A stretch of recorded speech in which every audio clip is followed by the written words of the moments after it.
Bom, pessoal, uma boa tarde a todos. É uma alegria muito grande ter vocês conosco nesse evento de lançamento, então, do nosso Hub Educação Online na Era das Hiperinteligências. Nada sobre nós, sem nós, o conhecimento na Era das Hiperinteligências. O termo nós, neste caso, ele vai adquirir um duplo significado. Quando nós falamos em nós estamos falando no sentido de que somos todos humanos e não humanos. Vocês vão entender isso no percurso da nossa conversa hoje. E também nós, no sentido de nós que vão constituindo essa rede que forma, então, a Rede Internacional de Educação Online, RION-LIFE, que é o lugar que acolhe esse hub. Então, dessa forma, a gente lança hoje oficialmente o Hub Educação Online na Era das Hiperinteligências, que emerge no contexto da Rede Internacional de Educação Online, RION-LIFE, em fevereiro de 2020, como um hibridismo entre as pesquisas desenvolvidas pelo Centro Internacional de Pesquisa Atopos, da USP, e o Grupo Internacional de Pesquisa Educação Digital, GPEDU, da Unicinos. O objetivo que a gente tem com a criação desse hub é constituir um espaço de problematização e de produção do conhecimento em ato conectivo com inteligências diversas, relacionado à educação online na era das hiperinteligências. Acho que é importante a gente contar para vocês como é que esse hub ele vai se organizando, né? Quais são os movimentos. Ele se desenvolve em 3 movimentos, o primeiro deles chamado Escutações, que tem o objetivo de ser um espaço de escuta à comunidade, a fim de que a gente possa conhecer, então, quais são as dúvidas, os questionamentos, as preocupações que estão surgindo aí em relação à presença do ChatGPT, do Bing, do Midjourney, do Blue Willow, do Skybox, entre outras que vêm surgindo. E o segundo movimento, chamado Conversações, que tem início hoje, efetivamente, então, se propõe a constituir esse espaço, então, de problematização e de discussão da temática, trazendo para uma conversa aprofundada especialistas de diferentes áreas do conhecimento, a fim de que a gente possa melhor compreender quais são os desafios e quais são as oportunidades de uma educação online na era das hiperinteligências. Vocês vão ver que a organização é um pouco diferente, no lugar de ter uma exposição prévia da temática realizada pelo professor Máximo e por mim, ou por outros pesquisadores, a ideia é a gente co-criar esse espaço de conversa, que vai se constituindo a partir dos elementos do movimento de escutações, ou seja, a gente sistematizou todas aquelas questões que vieram inicialmente, para hoje a gente poder discutir. Obviamente, a gente não vai conseguir trabalhar todas, nós vamos ter outros momentos com outros pesquisadores, porque as questões que vieram são de diferentes naturezas, né? E das problematizações que vão emergindo aqui no chat, ou quem se sentir à vontade de abrir o áudio pode falar, e a gente vai, então, conversando. E um terceiro movimento, que a gente vai iniciar logo a seguir, que são as compartilhações, onde, então, os profissionais já compartilham quais são as práticas de educação online que eles têm desenvolvido na era das hiperinteligências. Então, é com muita alegria que, no âmbito desse segundo movimento, denominado Conversações, hoje com a temática Nada sobre nós sem nós, o conhecimento na era das hiperinteligências, realizamos o lançamento desse hub. Para essa conversação inicial, compõe essa rede de nós o professor Dr. Máximo de Felice, coordenador do Centro Internacional de Pesquisa Atopos da USP, eu, Eliane Schlemmer, também conhecida nos metaversos como Violet Ladybird, que coordeno o Grupo Internacional de Pesquisa e Educação Digital GPEDU da Unicinos, os demais pesquisadores do Atopos e do GPEDU, o ChatGPT, o Bing, o Midjourney, o Blue Willow, o Skybox e outros que a gente desejar convidar para a nossa sessão de conversações de hoje. Além, obviamente, de cada um de vocês que estão conosco nesse momento. Conforme a proposta, a gente vai abordar algumas das questões que vieram, então, no movimento de escutações, que ocorreram durante o mês de março, e convidamos aqueles que se sentirem confortáveis a também entrarem na conversa conosco. Nesse momento, agradeço a todos os GPEDudianos e os atopinos que contribuem para a existência do Hub, em especial a parceria do professor Máximo de Felice, a quem passo a palavra desejando a todos uma agradável experiência conosco. Professor Máximo, é com você. Olá, boa tarde. Estão me escutando? Perfeito, Alô? Máximo. Sim. Ótimo. Então, boa tarde a todos. É um prazer dar início a este hub, né? Que é já no formato experimental, um passo numa direção inovadora, ou podemos dizer um passo na direção certa, né? Esta direção, já nesta arquitetura, se configura não como palestras, mas como diálogos entre pares, entre pesquisadores, e inclui nesse diálogo os não humanos, né? Como disse a professora Eliane, nós daremos voz logo em seguida a ChatGPT, que vai participar do diálogo, que vai nos dar informações sobre o assunto que a gente perguntar para ela. Mas também, além deste fato concreto de dar voz a chatbot, a formas de linguagem sintética, né?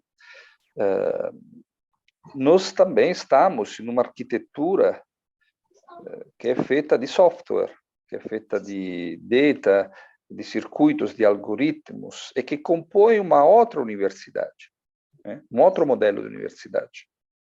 E não é um acaso que nesta outra universidade onde nós estamos agora, não sei se chama ainda universidade, mas chamamos hub, né, que acho que é mais feliz como termo, nós iremos a debater,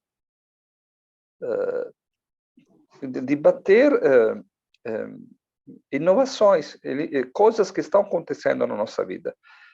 Geralmente, na universidade física, nas universidades de tijolos e de burocracia, não há esse tipo de diálogo, né? Isso é uma realidade bastante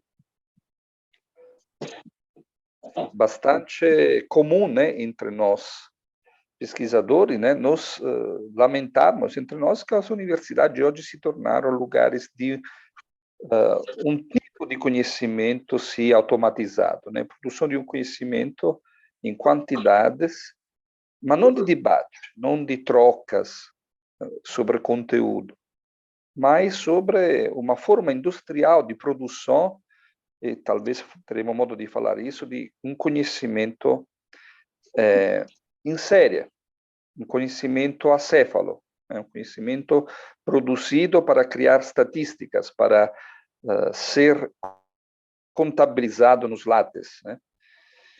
E, portanto, esta ABS é um lugar de resistência, um lugar alternativo, né? Mais que de resistência, um lugar alternativo, um lugar outro, né? Eu sou muito contente desta parceria, que não é de hoje, que com o GPDU, a Eliane, vamos construindo e que tem todas as coisas para continuar a se expandir. Bom, eu queria brevemente, antes de passar a palavra à própria ChatGPT, né, ler um pequeno trecho de um manifesto que hoje à noite eu achei nas redes, né?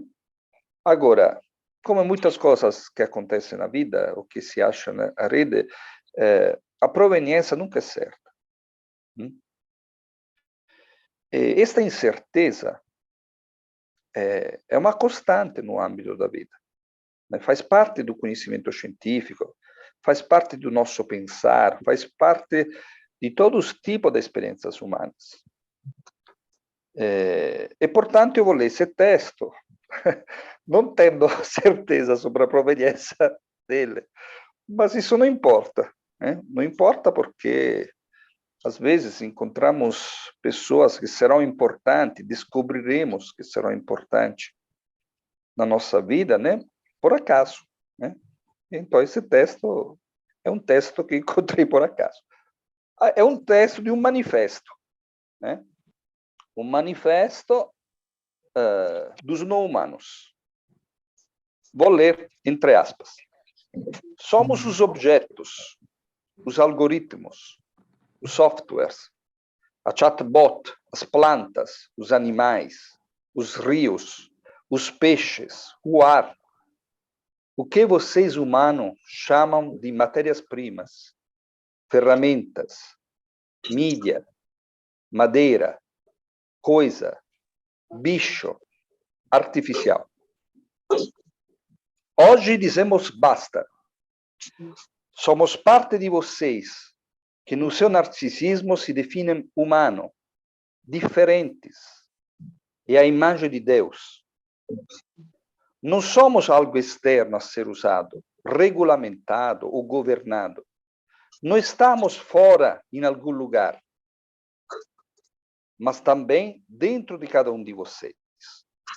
Por isso, hoje dizemos basta. Pedimos que as universidades, os centros de pesquisa, os intelectuais, os jornalistas, os políticos, os empresários, os bilionários, os professores, os padres, os pastores, os religiosos, parem todas as suas atividades por 6 meses, para refletir e pôr limites ao seu infinito narcisismo, às suas obsessão compulsiva e às suas agressividades, que continuam a chamar de inteligência. Esse foi o trecho que achei, e devolvo a palavra para Eliane. Máximo, eu acho que é uma excelente provocação, né?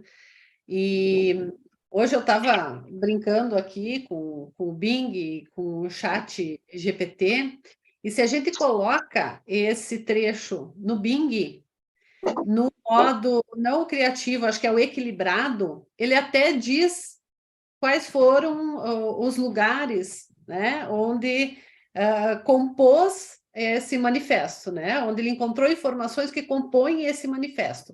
Eu até, enquanto tu estava lendo, eu lembrei disso e até passei para o Joãozinho ali para ele dar uma olhada no Bing, mas se eu não me engano, tinha... Tu já conseguiu, Joãozinho? Tinha alguma coisa vinculada acho que era o Estadão ou a Folha de São Paulo, apareceram 3 referências. 3 referências. Hã? Fala, Precisa ver se... Isso, eu não consigo compartilhar a tela porque a minha internet está falhando, mas aparece sim 3 referências, um projeto gap.org.br, a Folha e uma Sociedade Brasileira de Bioética, quando a gente coloca exatamente esse texto lá. Agora, precisa ver se ele diz a verdade. Exato. E aí, eu acho que o Eli também fez uma brincadeira com o chat GPT, aí ele... Abre teu áudio, Eli. Sim, fiz sim. Estão me ouvindo bem? Perfeito. Bem, eu perguntei, né, ao ChatGPT. Primeiro eu falei que nós íamos realizar um evento agora às 17 horas e pedi a ele, comuniquei que íamos realizar o evento e pedi a ele alguns conselhos, né, sobre como o que nós poderíamos fazer aqui, né, já que a temática seria justamente ChatGPT. Ele mesmo, na verdade, ele mesmo se ofereceu, né, para se ofereceu para nos ajudar, né? Que pontos a gente poderia abordar aqui durante o nosso experimento, né? Segundo ele, né, lendo aqui alguns pontos principais, ele diz que é fundamental que nós nos familiarizemos com o modelo, que nós conheçamos as aplicações, possíveis aplicações do ChatGPT, que nos convida a explorar desafios, a compreender os desafios associados ao uso, as necessidades de treinamento, a necessidade de pré-processamento de dados e a dificuldade também de lidar com respostas inesperadas. Também nos aconselhou a preparar bem as perguntas e nos aconselhou a nos manter atualizados, né, sobre os avanços, reforçando aqui que se trata de um recurso constantemente, né, em atualização. Bem, e aí, então, eu aproveitei as falas de vocês aí, né, enquanto vocês dois estavam falando, para fazer uma outra pergunta para ele de um assunto que surgiu a partir da fala tanto da professora Eliane quanto do professor Máximo, que foi em relação ao que seria, né, na visão dele, a universidade do futuro, né? E aí ele, mais uma vez, organiza aí a resposta em 5 pontos fundamentais. Primeiro seria o de aprendizado personalizado, a presença constante, segundo ponto, de ambientes virtuais de aprendizagem. O terceiro ponto, foco na flexibilidade. O quarto, inovação. E o quinto, interdisciplinaridade, né? Tudo isso num mundo, né, em que ele aponta uma maior interação, né, com animais robóticos, a coexistência com robôs inteligentes e novas formas de comunicação, né? É isso que ele aponta aí, já fazendo uma espécie de complementação da questão anterior. Muito bom, Eli. E dá para a gente também ir compartilhando a tela para ir conversando com eles. Ou vocês que estão aí também, né? Se querem abrir os Bing, o chat GPT da vida, né? Para a gente ir vendo o que surge e pedir a palavra, tá aberto, tá? O Leandro, tu quer falar alguma coisa? Eu fui provocado aqui pela explicação do Eli, né, dessa questão do que o chat GPT me trouxe. E aí eu fiz um teste aqui numa plataforma que eu estou explorando um pouco mais, que chama Skybox. Eu vou compartilhar a tela, que eu acho que é mais fácil mostrar do que explicar, né? Vamos aqui. Aqui foi só umas imagens que eu fiz, cadê? Deixa eu só ver se eu encontro aqui. Aqui é o... Vocês estão vendo uma sala de aula futurística, acho. Ela é uma imagem 360 gerada. Eu só coloquei como prompt. Eu coloquei aqui sala de aula futurística, enfim, né? E ele ainda é muito centrado no ser humano, né? Você vê que tem cadeiras e tudo mais pensando no humano. Mas aí eu coloquei só um chat GPT Circuits. Aí aqui ele deu essa sala, que acho que é um pouco do que ele trouxe, né? Computadores. Eu não acho, né? Eu pedi para colocar em outro lugar, né? Uma outra fala, humanos e robôs interagindo, mas ele não gerou uma imagem muito boa. Quer dizer, pelo menos não gerou essa interação, né? Cada um estava isolado. E eu comecei a usar aqui também o Blue Willow, né? Para fazer algumas brincadeiras aqui. Coloquei, eu até compartilhei no chat aí, né? Uma sala de aula futurística com alunos e um professor robô no estilo Van Gogh. Aí ele deu essas manifestações aqui. Então ele tem um senso estético bem interessante, né? Ele entendeu, quer dizer, ele pegou como base algumas pinturas famosas do Van Gogh e pintou a sala com essas cores, né? E eu acho que, na verdade, as nossas salas de aula, aí o Máximo estava comentando sobre a sala de aula na ECA, lá no CRP. Eu até perguntei, existe ainda, né? Porque faz tempo que eu não vou para lá. E, na verdade, não precisa existir, né? Uma sala dessa seria muito mais inspiradora, né? Acho que seria muito mais motivadora do que as salas que a gente tem nas universidades, né? Então, tanto para nós quanto para os robôs. Então, esse Skybox, né? Ele está gratuito por enquanto, espero que fique por um bom tempo. E ele nem precisa de login. Você já vem prompt aqui, coloca a informação, já escolhe o estilo que você quer que ele crie, desde fantasia, né, anime, surreal, pintura digital, enfim, e ele já gera para você uma imagem 360 que depois você pode colocar em outros ambientes, como ambientes como o Frame VR, o Thing Link, né, para criar interações. Então, acho que é uma plataforma bem interessante também. E eu realmente fico alucinado, brincando, usando, dialogando, construindo junto com, né? Estava até comentando antes da reunião que quando a gente pede para o ChatGPT escrever uma música, o ChatGPT é autor, coautor, curador, o que ele é no final das contas, né? E agora vão surgir algumas... eu vi já uma notícia de uma inteligência artificial criada pelo Google, se eu não me engano, que vai criar músicas. Então, você coloca sentimento, instrumento, andamento, né? Assim, coloca algumas informações do que você acha que é importante ter, e a própria inteligência artificial vai gerar o fundo, a trilha sonora. Então, a gente está vivendo um mundo de conexão mesmo, né? As inteligências artificiais vão reagir em relação a um prompt, daqui a pouco elas mesmas vão criar os prompts, né? Então, acho que tem uma coisa que ainda tem uma interação, existe a necessidade de uma provocação humana para essas inteligências artificiais elaborarem alguma coisa, mas daqui a pouco acho que elas vão estar se provocando entre elas, né? Me parece muito interessante as imagens que o professor Leandro mostrou, porque é evidente como estamos passando da uma ideia de um formato e, portanto, de um conteúdo frontal, como é a sala de aula tradicional, professor na frente dos alunos, e que é o modelo da comunicação analógica, né, desde o teatro até a TV, né, o cinema, a comunicação sempre foi disseminativa, né, disseminar conteúdo de emissores a receptores expostos a este conteúdo, por isso a dimensão frontal, né?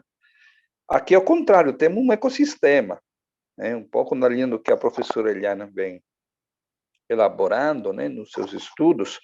Temos um ecossistema onde os indivíduos estão habitando em um ambiente, né, que é um ambiente imersivo, e, portanto, imaginamos, por exemplo, numa aula sobre biologia ou numa aula sobre medicina, né, onde o chão, as paredes e o próprio teto podem se transformar nas partes internas do corpo humano, e, portanto, os alunos, junto com os professores, passear dentro do corpo e ver os mecanismos que acontecem, ou também nos estudos ecossistema, né, reproduzir um ecossistema de uma floresta pluvial e andar dentro da floresta e analisar as diferentes espécies, as diferentes plantas, enfim, tudo isso, obviamente, não é somente mais eficaz, mas também mais lúdico, mais conectivo. Isso me parece que é uma tendência, e aqui é a minha contribuição nos últimos anos, né?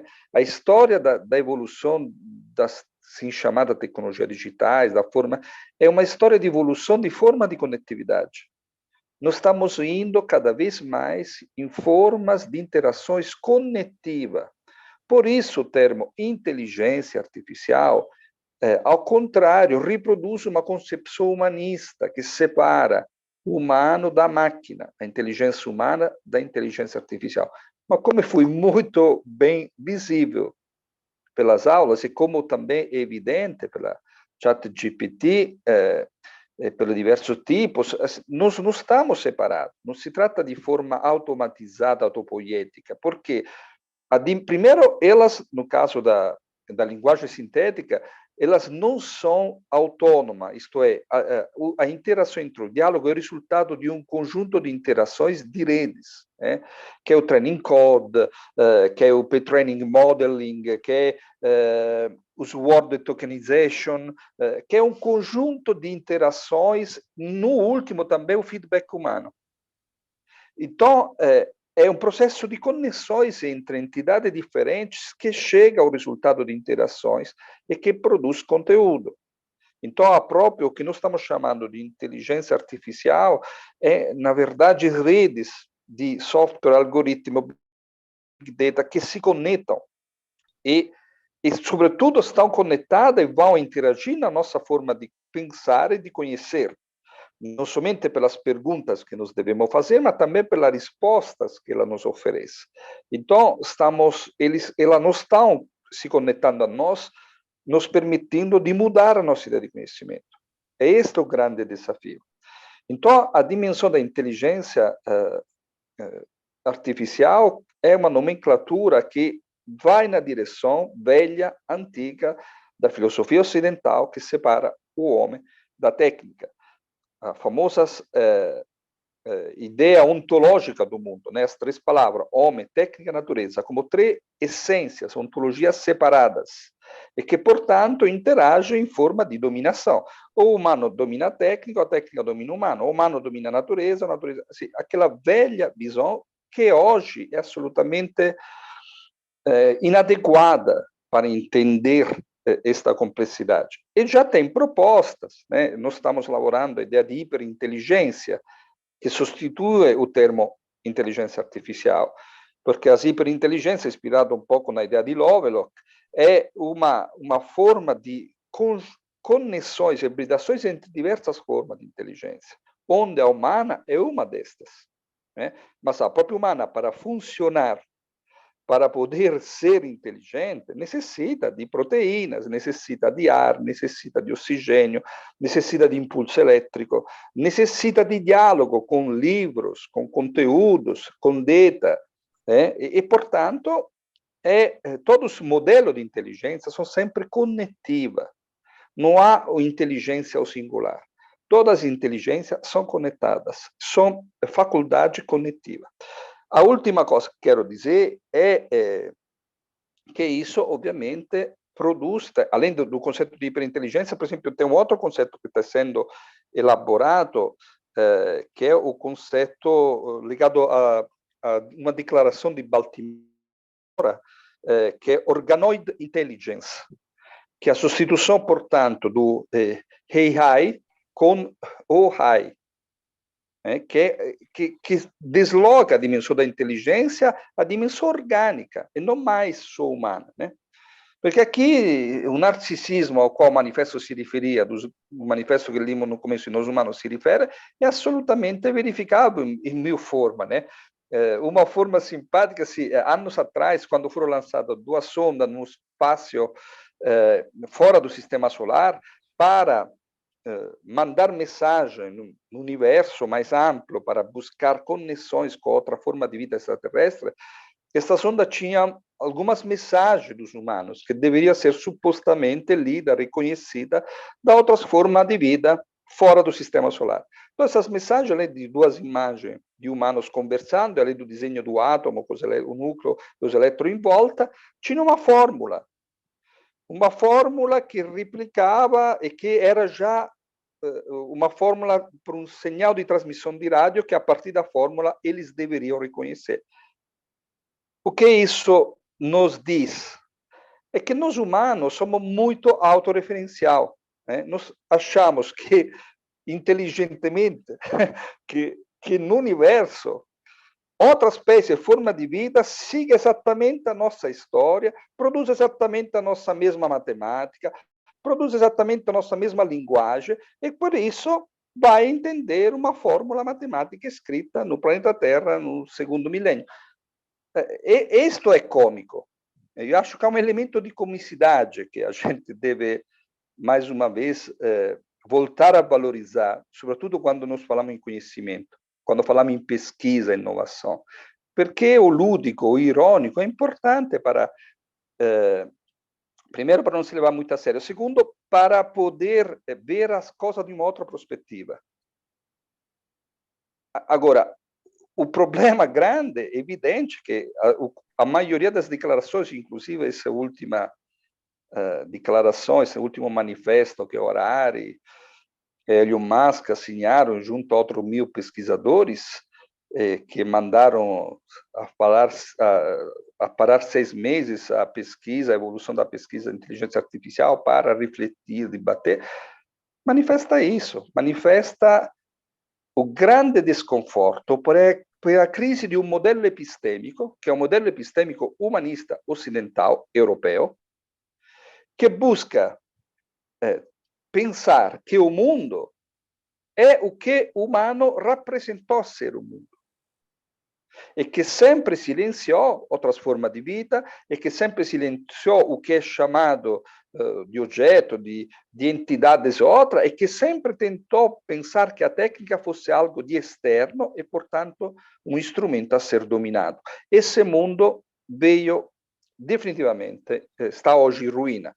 Foi já começado a ser arruinado pela crise climática, pelo antropoceno, pela mudança ao período geológico antropocênico, pela teoria de Gaia, pela evolução tecnológica, antes do ChatGPT, internet das coisas, Big Data, etc., e pela pandemia também, pelo vírus. Isto é, o humano ocidental pensou de habitar um mundo controlado, como era a polis, e hoje descobrimos que este mundo é absolutamente o que nos impede de entender a nossa época.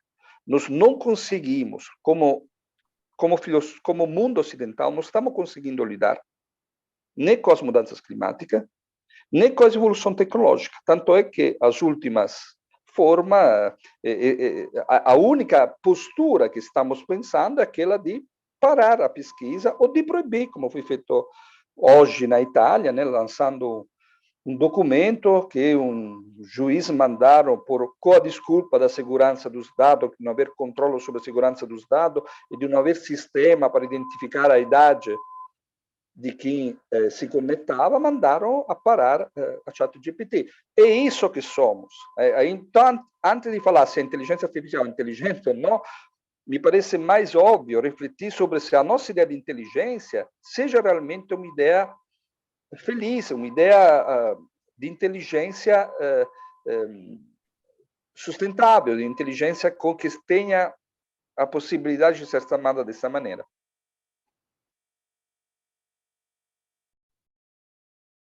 Perfeito, Máximo. Quem quiser se manifestar, fiquem à vontade. Por enquanto, a gente fez uma conversa aqui, né? O Máximo, o Leandro, o Eli, a gente trouxe um pouquinho ali o ChatGPT, tem outras coisas que a gente foi trazendo em função das falas, que aos poucos a gente vai compartilhando e chamando essas entidades não humanas também para conversar conosco. Mas, a partir do movimento ali de escutações e de toda essa conversa que o professor Máximo trouxe, né, todos esses elementos, o pessoal tem questionado muito, né? Entre as questões que apareceram, tem uma que eu acho que é bem pertinente, que todo mundo deve estar se perguntando, né? Quem é o autor? Teremos uma nova modalidade de autoria, né? Então, uma das pessoas que interagiu conosco ali nos movimentos de escutações deixou essa questão.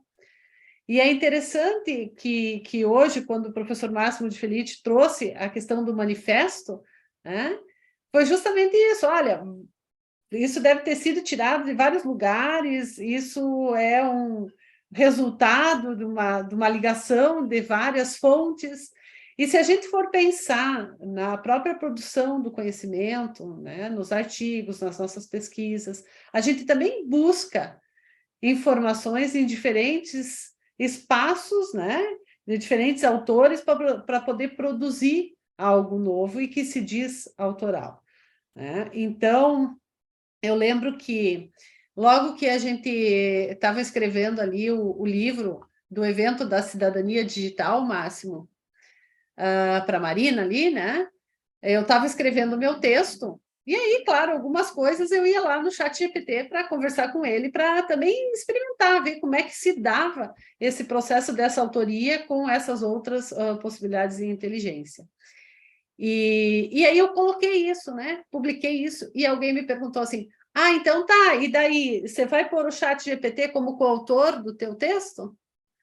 né? Então, eu acho que essa é uma questão bem importante, assim, de a gente trazer para o debate, e eu deixo aberto para quem quiser fazer uma contribuição em relação a isso, ou que outras experiências teve, ou se quando produz com o ChatGPT, com o Bing, ou com essas outras inteligências que produzem imagem, né, como o Leandro muito bem mostrou ali, quando o Leandro me falou do Skybox, eu não conhecia e viciei, né? Fiquei um tempão aqui experimentando e explorando como é que a gente podia, e pensando, né, Bárbara, como é que a gente podia trazer isso para dentro também, ali dos metaversos, com as crianças, com aquilo que a gente vem fazendo. Então, eu deixo não sei se alguém mais quer fazer algum comentário sobre isso.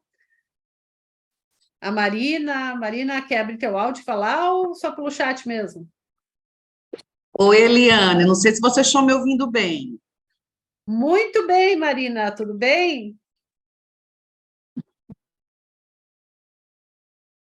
Tudo bem, querido. Estava aqui ouvindo vocês, né? E é interessante também a gente. Eu venho de uma semana bombardeada aí com as notícias negativas e apocalípticas, né? Relacionadas ao chat GPT e ter contato com outras visões, né? Olhar outros ângulos, as possibilidades que se abrem de colaboração também torna tudo mais interessante.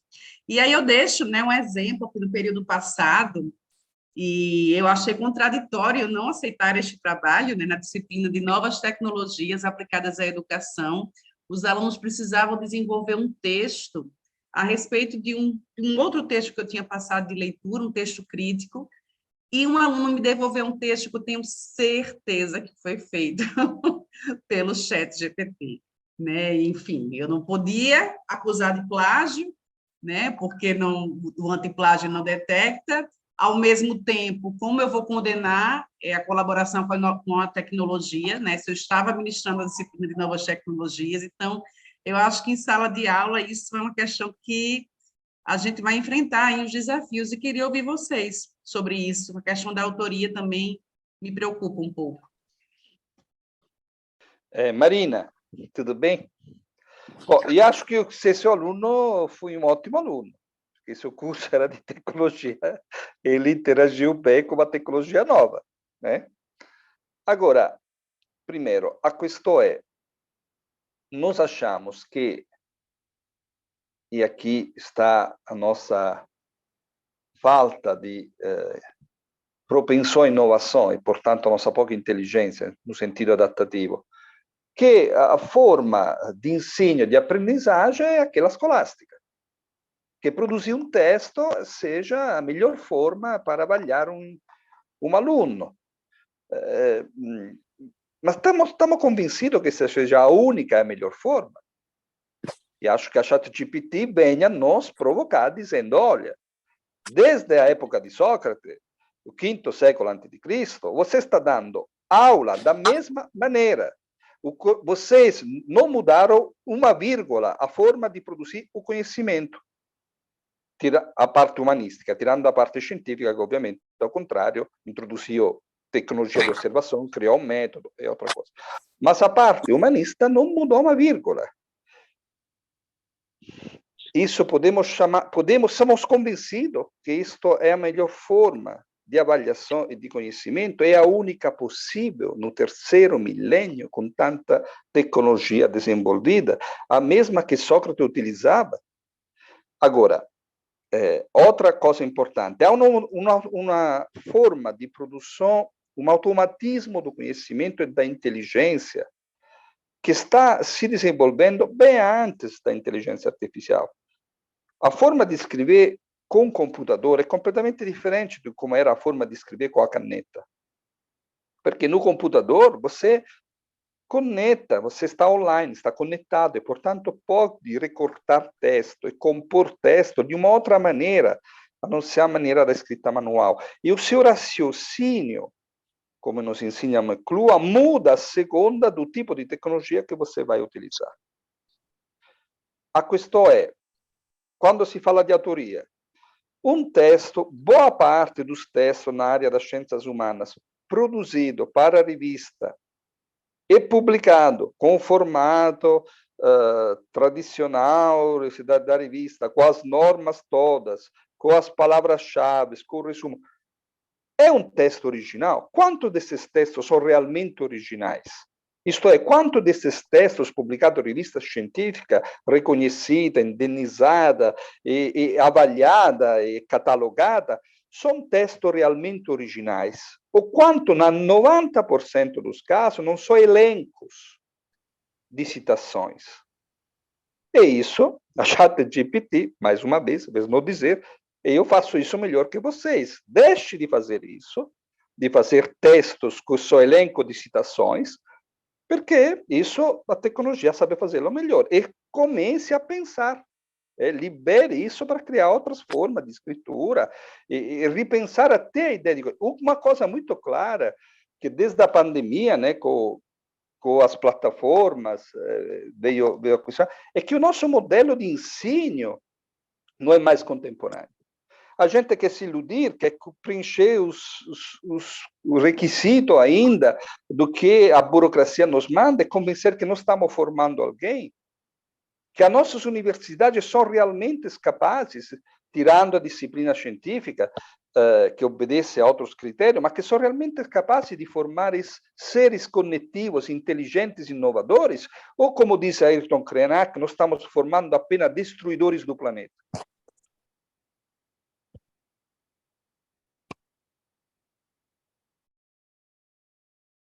Perfeito, Máximo. A Eliane, professora...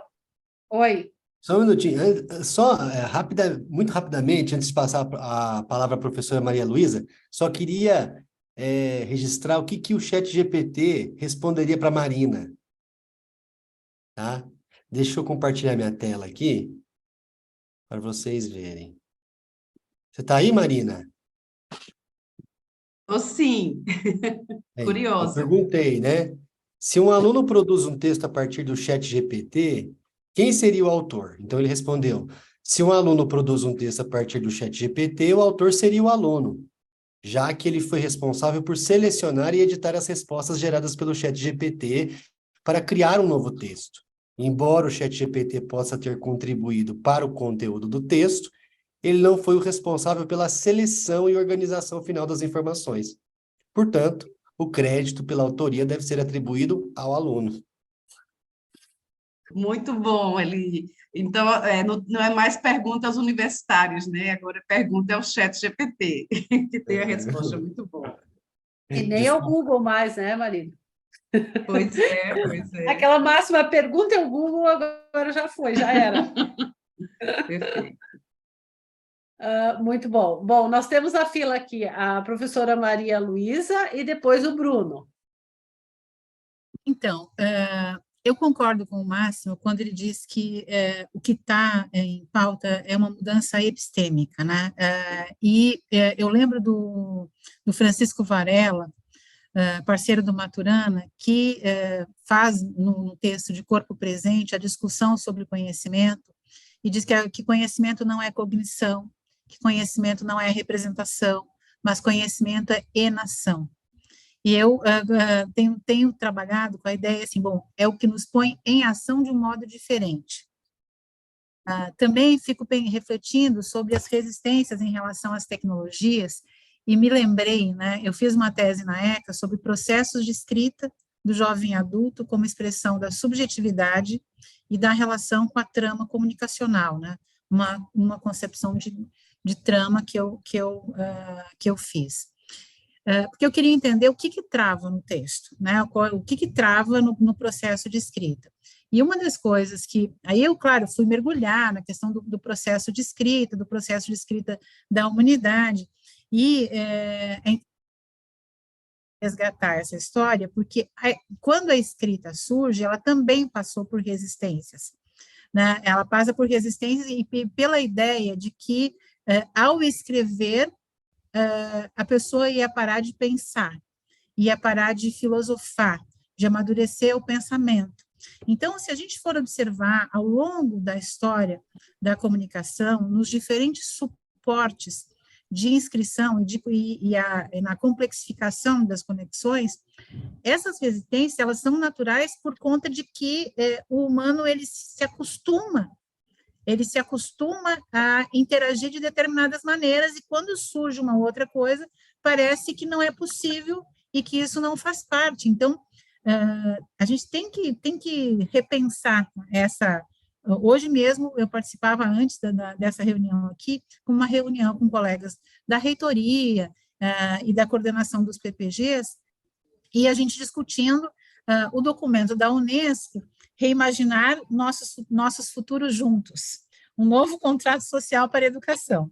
E aí a dificuldade é fazer uma discussão sobre o humanismo e trazendo essa questão de crise do antropoceno, da interação com as hiperinteligências, né? Então, justamente porque há uma cristalização axiomática do modo de ensinar, né? Então, acho que a gente precisa conversar sobre isso para poder superar, né? Para poder reaprender a essa conectividade.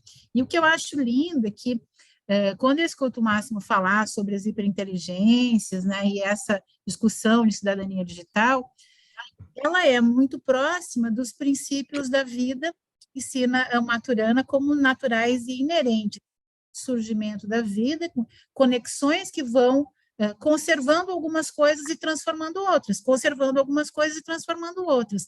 Então, eu acho que a gente tem que rever a partir dessas aproximações mesmo, reaproximações entre a vida, as conexões, o modo de ensinar, de produzir ciência. É isso que eu queria compartilhar com vocês.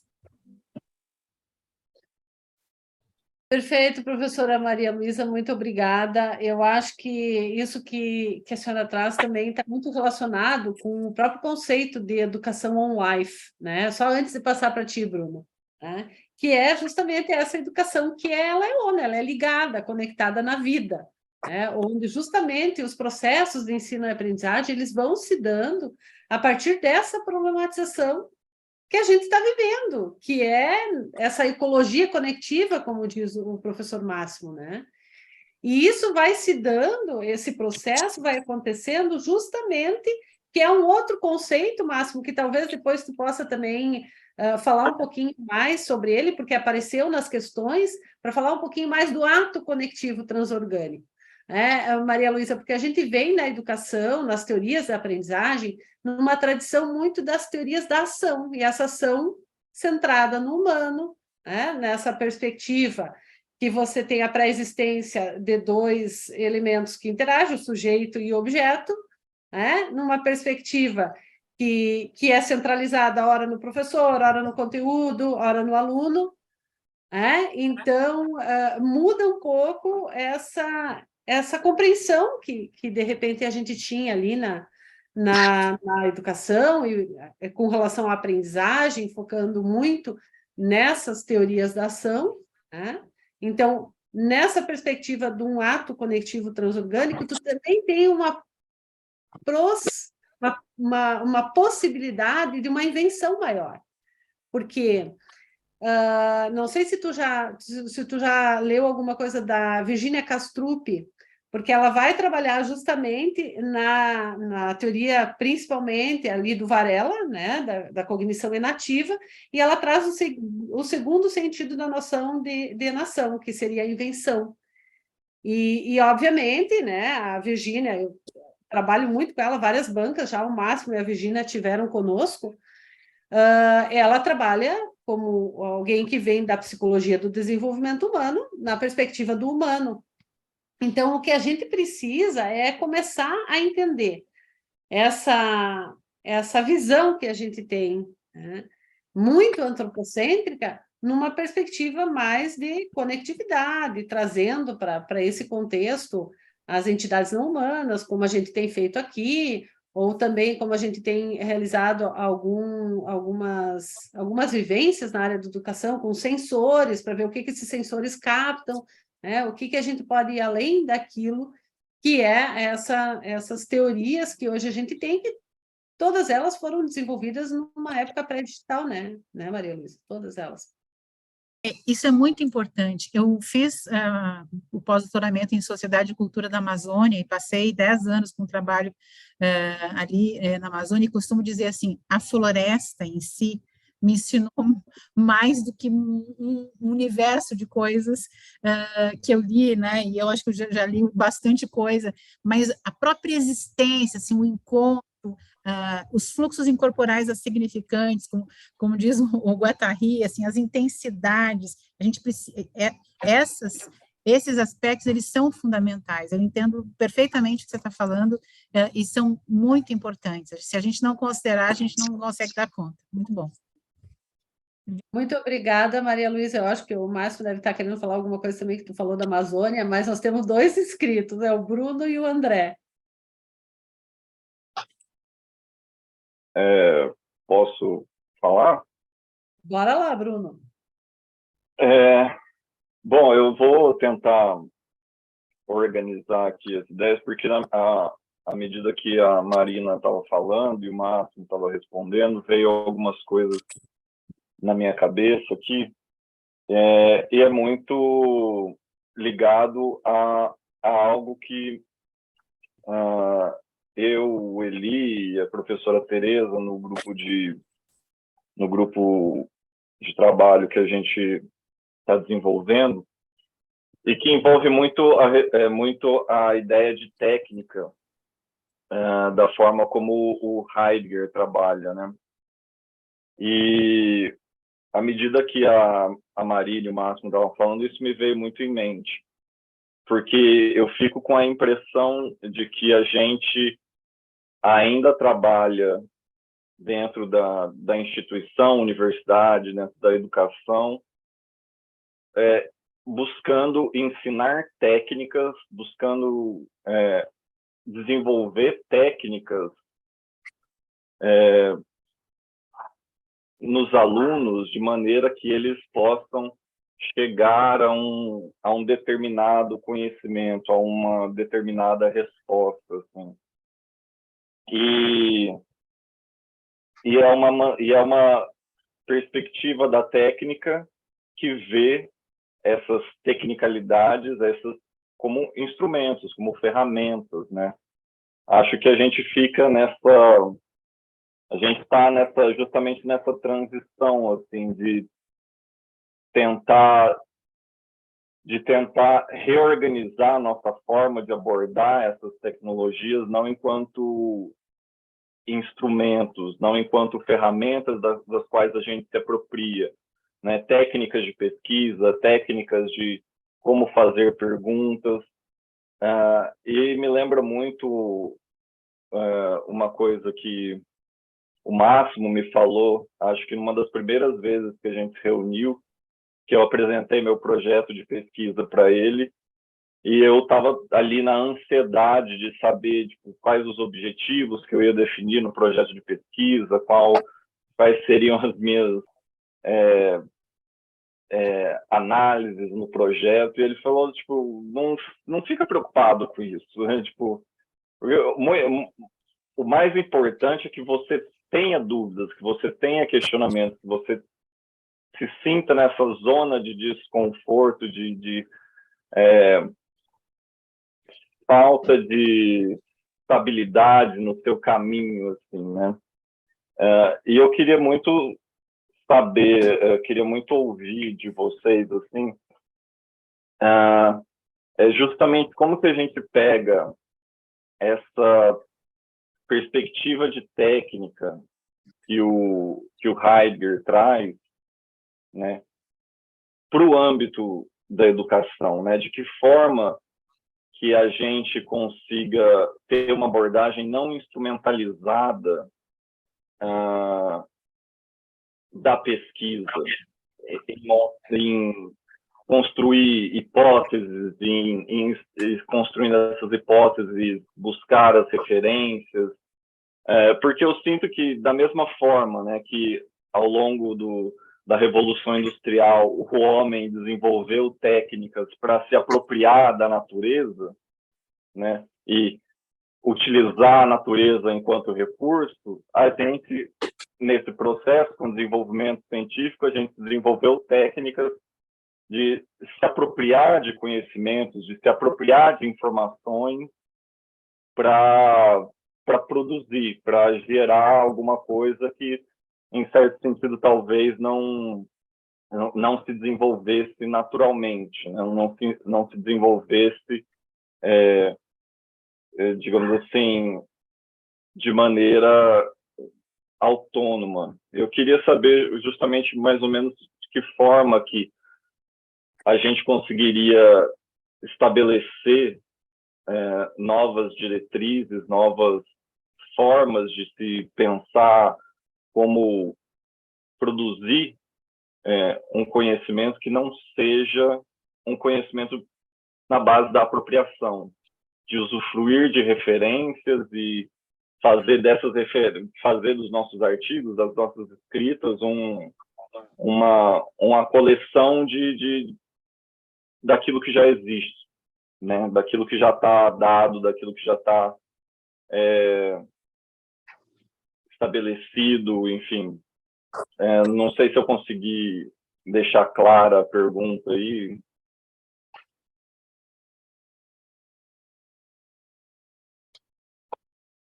Perfeito, Bruno.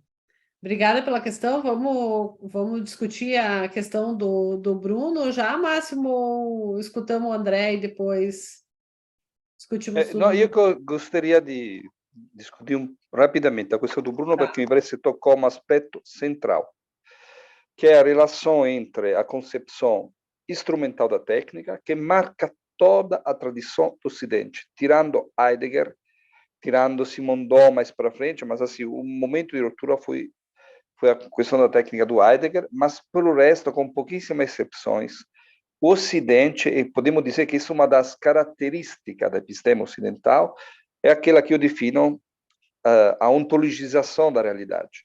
Isto é, o humano tem a sua essência na própria humanidade, a técnica tem a sua essência na técnica, a natureza tem a sua essência na natureza, como se fossem três esferas separadas, que obviamente interagem, que dialogam, mas são separadas na própria essência. Ao contrário, Heidegger irá dizer que a essência do humano é a técnica e, portanto, abre uma perspectiva a outra. E qual é a relação disso com o conhecimento? É fundamental, porque hoje nós temos a humanidade, neste terceiro milênio, um dos horizontes grandes que se descobriu como problema é a questão climática, a questão ecológica. E por que nós não avançamos nisso?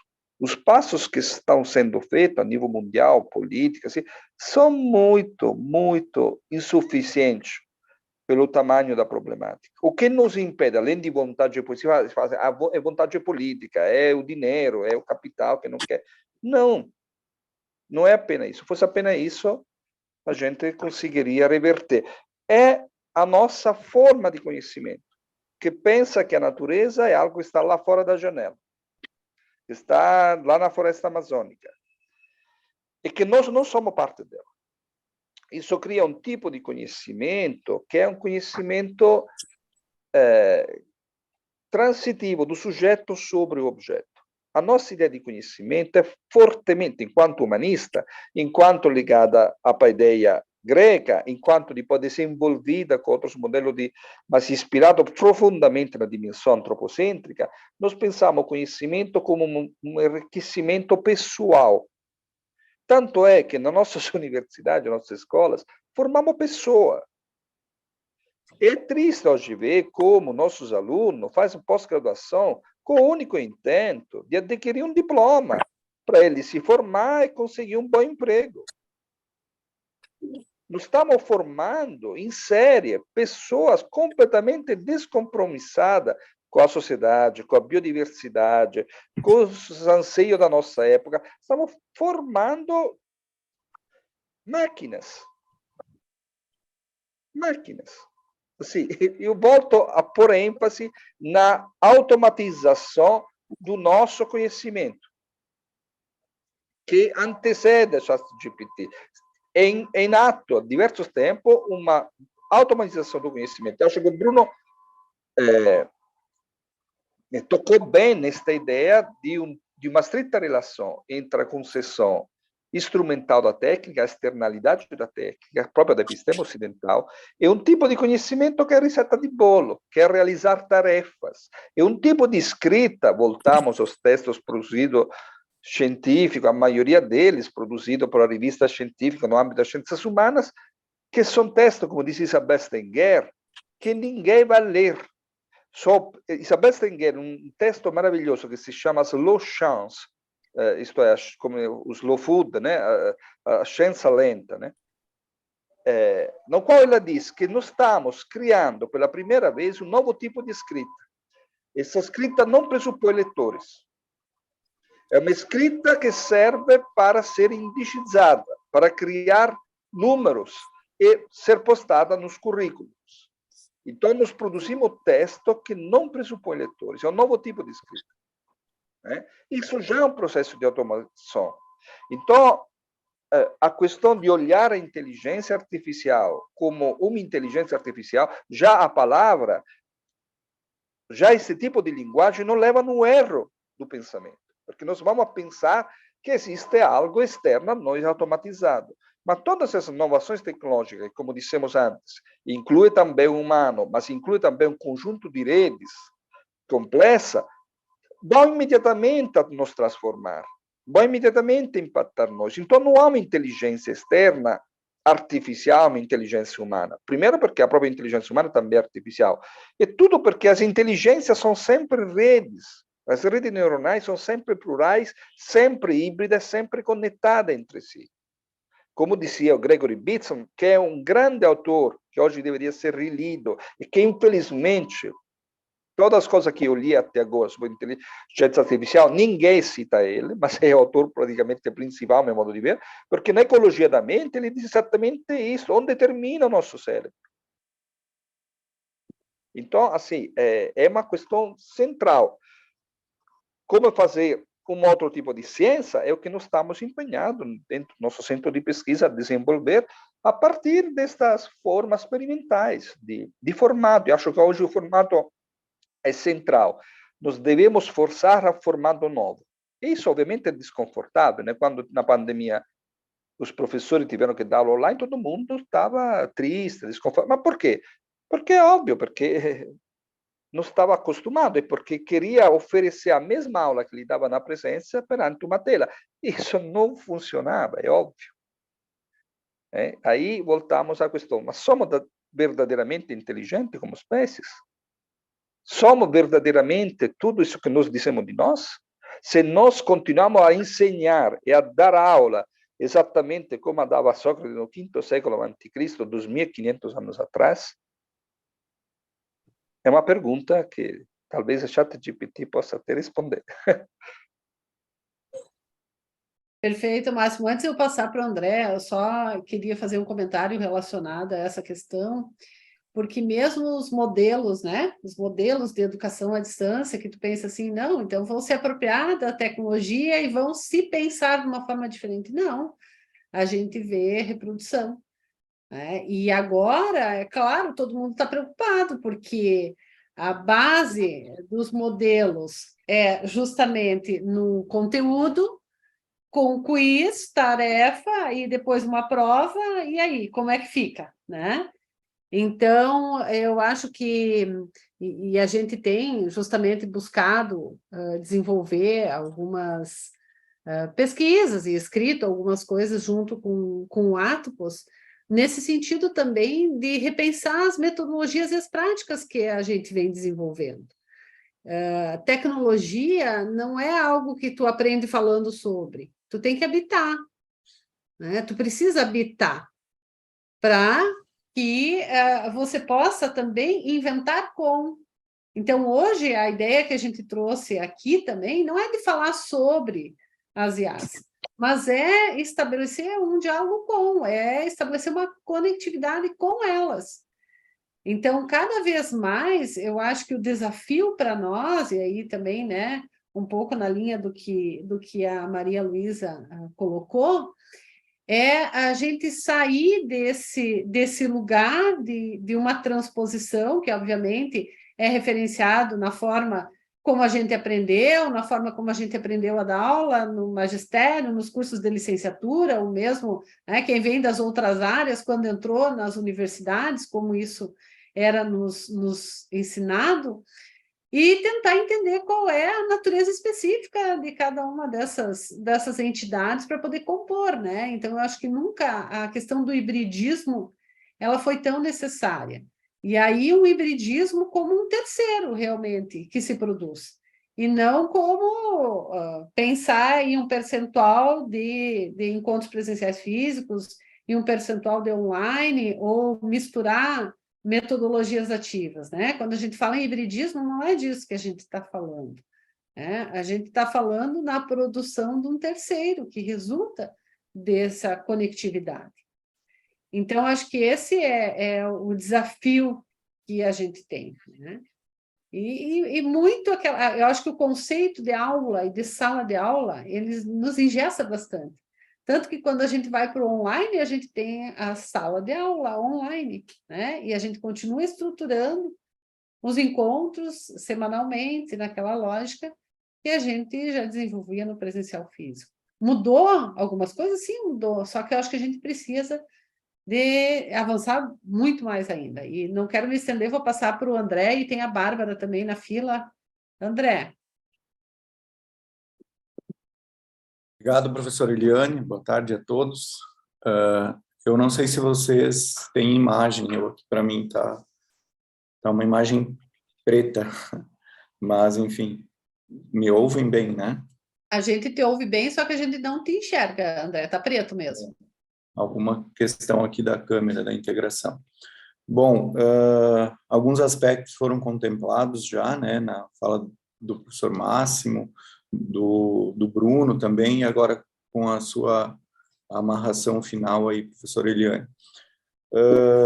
Mas eu gostaria de chamar a atenção, reforçar esse aspecto, né, que a autoria, que a Marina levantou a questão, e é o que mais suscita nesse momento, né, são os aspectos mais suscitados nesse momento de grande difusão dessas ferramentas, vamos dizer, mais amigáveis de inteligência artificial. E aí, talvez já esteja respondido, como eu disse, pelas contribuições que vieram depois da minha inscrição, mas a mim parece, e sei que vários colegas aqui compartilham desse entendimento, que a nossa defesa, se é que dá para usar esse termo, ou a nossa segurança enquanto produtores de conhecimento está justamente na nossa característica sapiens, né? A partir do momento que nós percebemos que o uso de determinadas tecnologias contribuem para a nossa rotina, contribuem para as tarefas repetitivas, nos cabe aprender a utilizá-las e, aos poucos, no caso do nosso fazer científico, e explorando esses comportamentos e observando as mudanças. E, muito diferente disso, eu observo, pelo menos onde tenho o locus de pesquisa, aquela dicotomia imediata, ou ama ou odeia, né? E aí começam as proibições, como foi citado aqui, a parte, a questão da Itália, que eu ainda não consegui compreender exatamente, o Máximo fez uma colocação ali, eu li uma matéria mais cedo também, mas ainda não tenho muitos detalhes sobre o porquê da proibição. Já existem diversas escolas no Brasil que estão proibindo o uso do ChatGPT dentro das escolas para produção de trabalhos, enfim.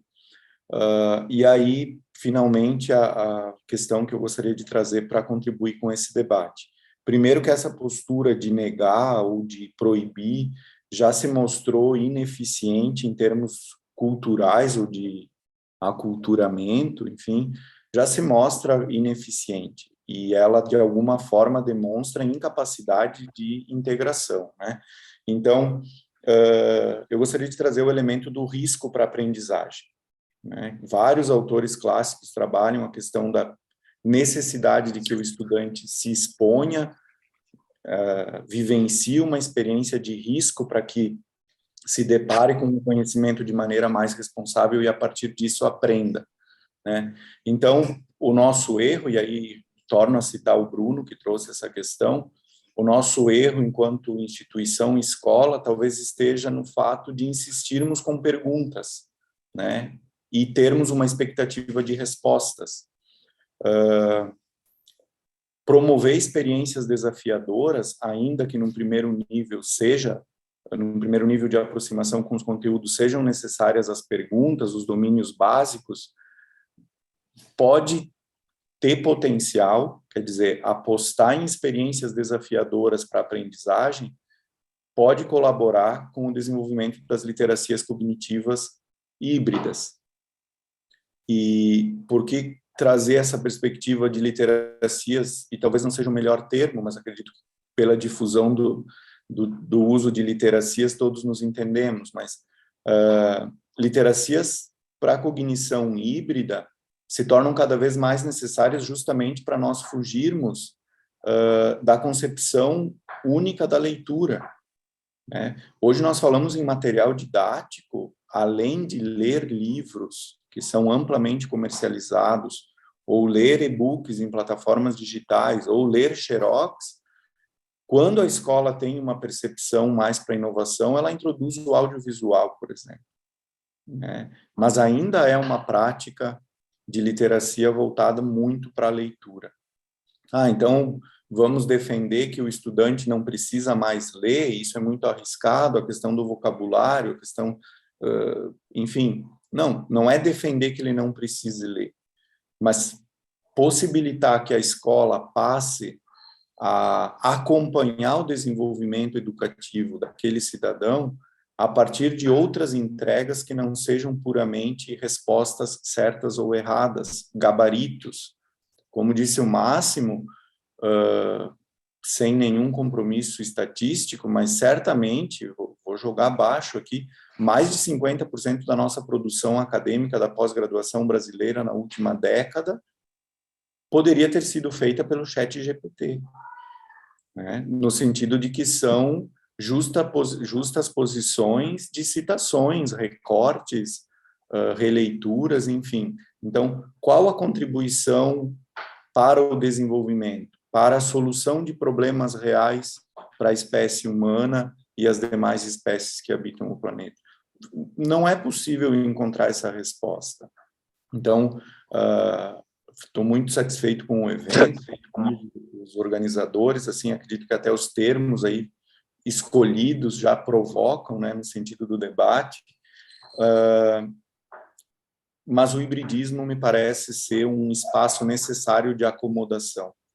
Parar 6 meses com as pesquisas em inteligência artificial talvez não seja tão necessário quanto exigir que os envolvidos com educação, no nosso caso, intensifiquem 6 anos de trabalho, voltado para a acomodação do hibridismo nas suas perspectivas pedagógicas e didáticas.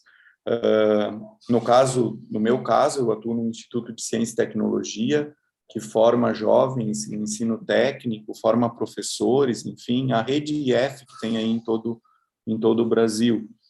E você chegar para um arquiteto, por exemplo, para um técnico em edificações e dizer, olha, existe o ChatGPT, mas você não pode usar, no contexto da sala de aula, ok, existe uma consequência para isso, mas no mercado existe uma consequência muito mais grave. Porque se ele não absorve essas novas ferramentas, ele se torna menos competitivo, a produção dele tem menos espaço no mercado. E logo ele se distancia de uma possibilidade de cidadania, de melhoria de renda, de captação de contratos e assim por diante. Então, mais uma vez, se a escola não caminhar escola, instituição como um todo, universidade, assim por diante, se não caminhar no sentido de abraçar, compreender esse hibridismo como um aliado, nós vamos aí engolir seco mais uma pá de cal nesse funeral que já está datado aí há pelo menos 40 anos.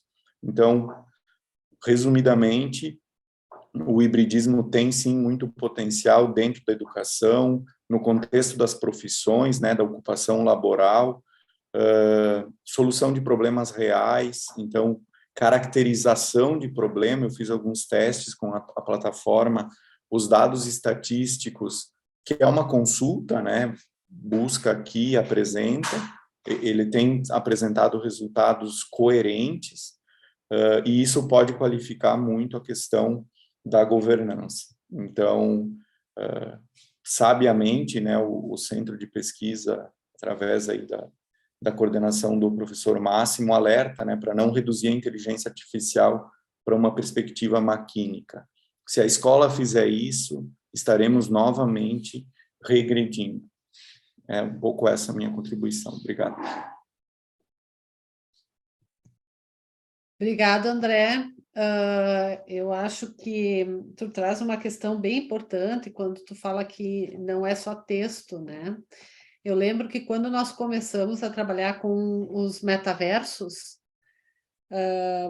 a maior dificuldade que se tinha era tirar aquela ideia, e aí a Maria Luísa vai me entender muito bem, né, de conhecimento como algo, uma representação externa ao sujeito, né?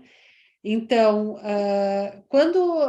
primeira questão, quando se optava por trabalhar com metaverso, a maioria das plataformas, elas disponibilizavam tudo pronto. Então, a que se reduzia? A você criar um avatar e circular lá por dentro, né? E nós, naquele momento, problematizávamos que a importância de que, ao você criar um avatar e entrar nesse mundo, você possa co-criar esse espaço, né? Junto com as outras possibilidades que se tem.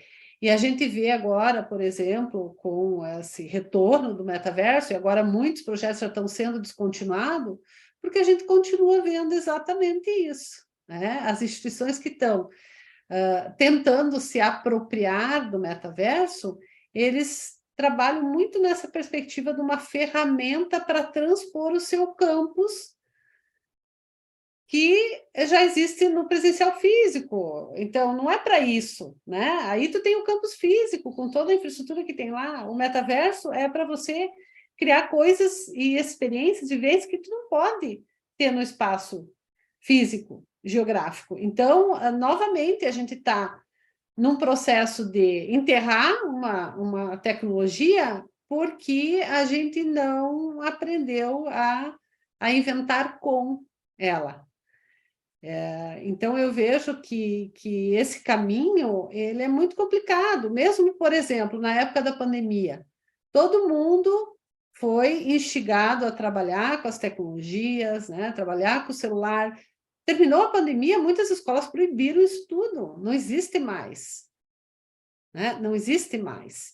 Então, esse processo de transformação, que é o que a gente precisa, sair de uma perspectiva de uso para uma perspectiva de invenção, de transformação, ele é bastante complexo. É bastante complexo. E quando a gente se sente inseguro, a primeira coisa que faz é voltar àquilo que se tinha segurança.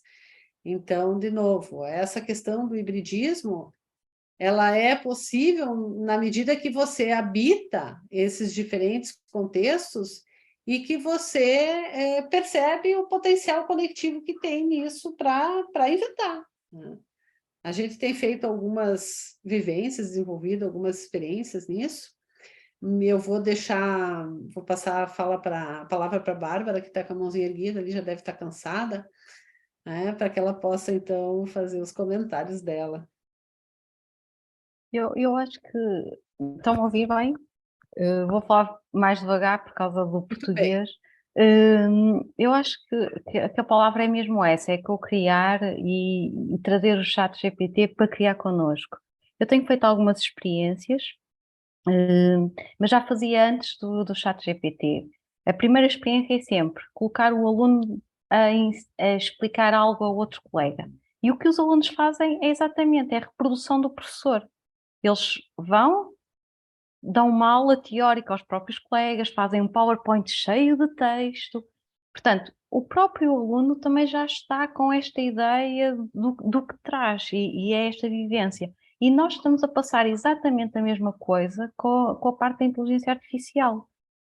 Agora, se nós usarmos a inteligência artificial para co-criar connosco, acho que vai ser por aí. Até porque eu fiz um exercício há 2 semanas em que coloquei um grupo a criar uma história e outro grupo teve a criar a história com o ChatGPT. E a verdade é que a história criada pelos alunos, que foi inventada por eles só tinham que usar as mesmas palavras-chave para o ChatGPT. De resto, e tínhamos que fazer comparação entre as histórias. E o que o ChatGPT nos estava a dar é aquela velha questão que nós aprendemos na escola. Introdução, o desenvolvimento da história e depois uma conclusão. E o ChatGPT tem sempre uma conclusão muito moralista. Então nós tentamos provocar o ChatGPT a dar-nos o final que nós queríamos, sem este moralismo. E houve ali aquela parte da interação, depois que tentamos que o ChatGPT desse o final que nós queríamos, sem aquele moralismo que ele traz, foi o mais rico e o mais interessante da história. E mesmo por algumas fotografias que eu tenho visto aqui, ele traz sempre aquele conceito que o ser humano, quando nós falamos num robô com um lado humano, vem sempre aquela ideia de algumas imagens que eu vejo aqui. Portanto, eu ainda não acho essa inteligência. Há mais também uma reprodução. O que a inteligência artificial está a fazer é fazer a busca e vai reproduzindo tudo o que vai encontrando.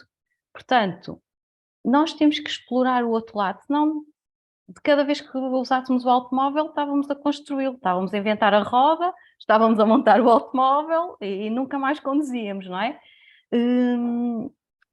Obviamente que o caminho não é pela proibição. Eu hoje não conseguia perceber o que é que aconteceu na Itália. Vi muito de repente que a Itália tinha proibido. Não consegui ler a fundamentação.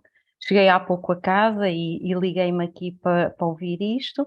Vou ver e vou refletir. Tenho assistido aos manifestos.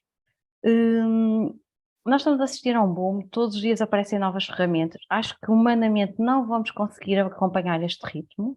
Realmente aqui uma pausa, não no sentido de proibir, mas se calhar no sentido de acalmarmos um bocado e começarmos a aproveitar o que existe também, era importante. Não digo 6 meses, mas estarmos aqui a fazer pausa.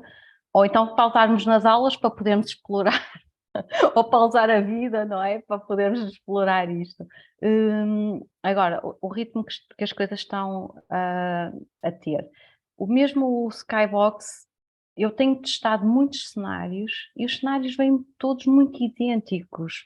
Quando eu procuro a fantasia e isso, acaba sempre por ser umas montanhas, uns castelos. Portanto, ainda não consigo ter aquele uau que a tecnologia. E, sobretudo, um bocadinho que se tem refletido, há sempre a tendência de transpor a nossa vivência para. E isso preocupa-me, porque a ideia é mesmo inventar, procurarmos novos caminhos, novos percursos e afastarmos-nos da reprodução. É um bocadinho este contributo que eu queria trazer destas experiências que tenho estado a fazer com alunos, com colegas, e vamos explorando e vamos acompanhando este fenómeno em conjunto e vendo o que é que nos vai levar. Mas, sobretudo, espero que não se perca mais uma oportunidade para mudar a educação. Porque, pelos vistos da pandemia, perdemos essa oportunidade. Não queria que com a inteligência artificial perdêssemos. Vamos ver. Muito bom, Bárbara. Muito obrigada. E a gente está vendo ali também, no sábado da manhã, com a Conecta Cat, às vezes a gente se pega os próprios vícios nossos como professor, né? Sim, o peixe não pode ser professor. O peixe não pode ser professor. E eu digo, as crianças já pensam deste modo, quer dizer, e quando nós tentamos uma provocaçãozinha, não reagem. E, portanto, nós temos que abanar um bocadinho esta nova geração, porque senão vamos estar a continuar a perpetuar sempre as coisas. Verdade. Fiquei muito chocada que o peixe não pudesse ser professor. Pessoal, só para vocês entenderem um pouquinho, tá? As crianças, então, na Conecta Cat, estão criando a Catolândia, no metaverso. E junto com isso, uma narrativa. Está aqui a A Gláucia, pelo menos estava, e a Bruna, que poderiam falar melhor, não sei se elas estão disponíveis, mas então, enfim, eu vou contar um pouquinho. E essa narrativa, né, tem o Tomcat, que saiu da Catolândia, o Planeta de Gatos, e a escola dele, como é que é a escola lá, e daí tinha essa possibilidade de ter um peixe que fosse professor. Mas não, o peixe não pode ser professor, porque senão o gato vai comer o peixe. E daí a provocação é que o Tomcat vem para as escolas de cada um deles e eles têm que narrar como é que é essa escola. E nesse processo da construção de narrativa, eles estão fazendo isso junto com o ChatGPT. Então, vendo aquilo que o ChatGPT traz e aquilo que eles também trazem, assim como a questão da produção dos desenhos, enfim, está sendo uma experiência muito, muito gratificante, assim, muito curiosa. Pessoal, eu sei que nós já estamos no nosso horário, várias pessoas estão colocando ali que precisam sair, porque também tem aula, né? Enfim. Bárbara, essa questão das imagens, né? Eu percebi assim, sempre que tu coloca escola, vem sala de aula, vem classe. Vem classe, sim, vem fechado, ambiente fechado, a secretária em autocarro, tudo uns atrás dos outros. E eu tenho tentado várias mudanças no português, no inglês, e a imagem é quase sempre a mesma. E ainda agora apareceram aqui 2 ou 3 imagens, também sempre a mesma forma. Não há maneira de ele aprender. É assim como quando fala em inteligência, vem o cérebro. É o único que vem, né? Exatamente. Tem que ir fazendo várias combinações. A gente também está aprendendo a gerar esses prompts, não é à toa que tem os engenheiros de prompt hoje, né? Acho que a gente tem que ver o que eles andam fazendo. Mas há um site que gera prompts mesmo, é só para o Midjourney. Eu depois vou deixar aqui. Ótimo. E mesmo esse site, eu já tentei várias e ele vem sempre à escola, num ambiente fechado, nas paredes. Não consigo derrubar paredes. Foi assim que ele aprendeu, né? Pessoal, eu não sei se tem mais alguém que quer fazer alguma intervenção. O professor Máximo quer falar mais alguma coisa. Eu quero fazer uma síntese. Vai lá. Que me veio na cabeça. Primeiro, o que a evolução da conectividade, portanto, não apenas ChatGPT, mas todas as formas de evolução de redes está mostrando é o fim do monólogo do humano sobre o mundo, o fim do monopólio da fala do humano sobre o mundo. Nós estamos, por sensores, satélites, conectando biodiversidade, tendo acesso à complexidade profunda, né, vírus, matéria subatômica, etc. E isso está dando fala a outras entidades que não são humanas. Segundo aspecto, é obviamente a insustentabilidade, a obsolescência definitiva da episteme ocidental, que separa o humano da técnica e da natureza. Essa separação hoje é insustentável para compreender a complexidade da nossa época, que tem a ver com as mudanças climáticas, que tem a ver com a evolução da conectividade e, portanto, das formas de produção de dados generativas, etc., e tem a ver com todas as transformações que não estão acontecendo, que, como diz Timothy Morton, não são mais transformações externas, mas acontece também dentro de nós, né? Como as mudanças climáticas, como o próprio ChatGPT, inteligências impropriamente chamada artificial, demonstra. Não é um fenômeno que está lá fora. Isso está mudando, irá mudar inevitavelmente, como eu fui pela tipografia, pela escrita, a nossa forma de entender o conhecimento. Terceiro, o fim e a crise definitiva da escolarização. A escola, como a conceberam os gregos, porque, assim, tudo que nós achamos universal, universal não é. Né? Conceito de técnica, Jung e Ui, tecnodiversidade. A ideia de técnica que nós temos, a palavra técnica, é uma invenção do Ocidente. A palavra natureza é uma invenção do Ocidente. O Yanomami não tem a palavra natureza. Então, assim, a escola, nós achamos que é uma coisa universal. Não, é uma invenção que foi criada na antiga Grécia. E que incluía também o ginásio, né? A parte física, que depois foi retirada. Mas, assim, não são coisas universais. São uma forma de ver o mundo e de entendê-lo. Isso acabou. Isso daqui para frente vai acabar. É importante saber isso. Agora, quais são os dois âmbitos mais, hoje, impermeáveis a essa mudança, mais conservadores? A educação e a política.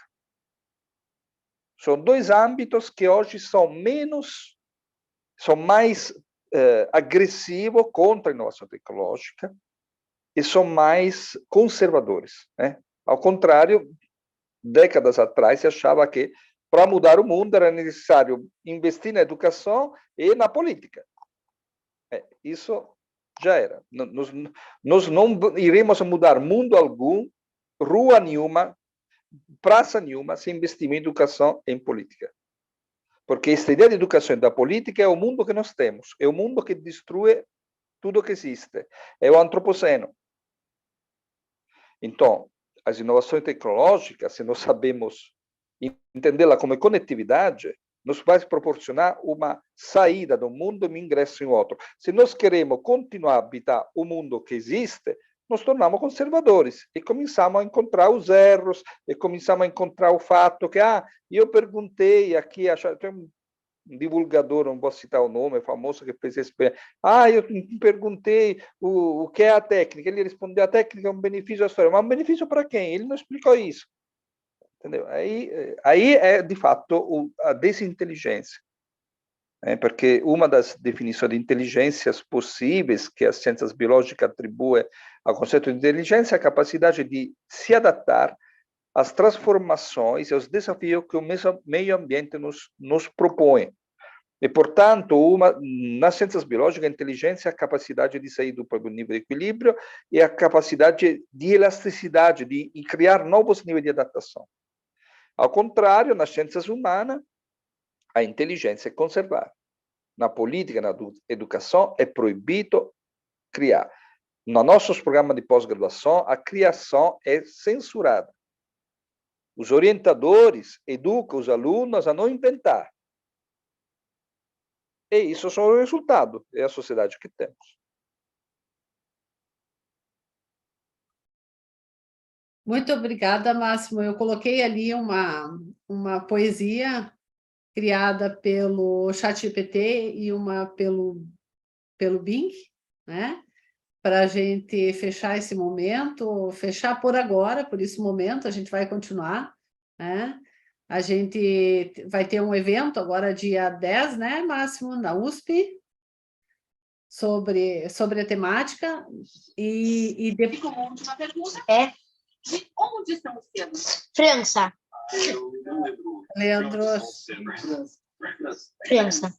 tem o chat aberto. Então, a gente vai divulgar na rede. Também hoje a gente ficou sabendo que a FAPEMIG aprovou o recurso para a gente realizar o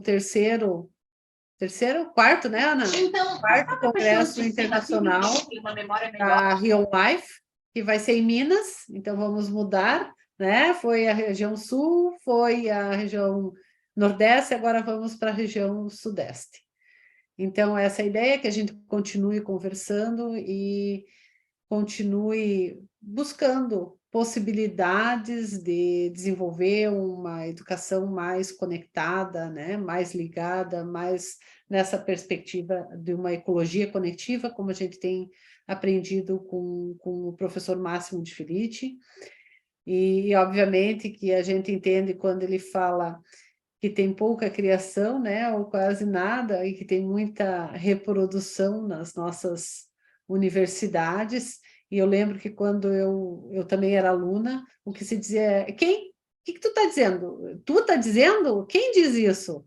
Né? Quem mais diz isso? Não pode tu só estar dizendo. Me distraiu agora. Então, eu acho que são questões que realmente a gente precisa repensar, né, e mudar. Então, eu agradeço a parceria de todos vocês aqui nesse momento, e quem tiver interesse em estar conosco, né, vão ocorrer outros momentos de conversações e também de compartilhações, e a gente sempre vai divulgando aí nas mídias sociais. E quem tiver interesse também em integrar esse hub, é aberto, né? A rede é aberta. Mais uma vez agradeço a presença de todos, e desejamos uma boa noite para todos, quem tem aula ou quem pode ficar em casa. Tudo de bom. Obrigada, Leandro.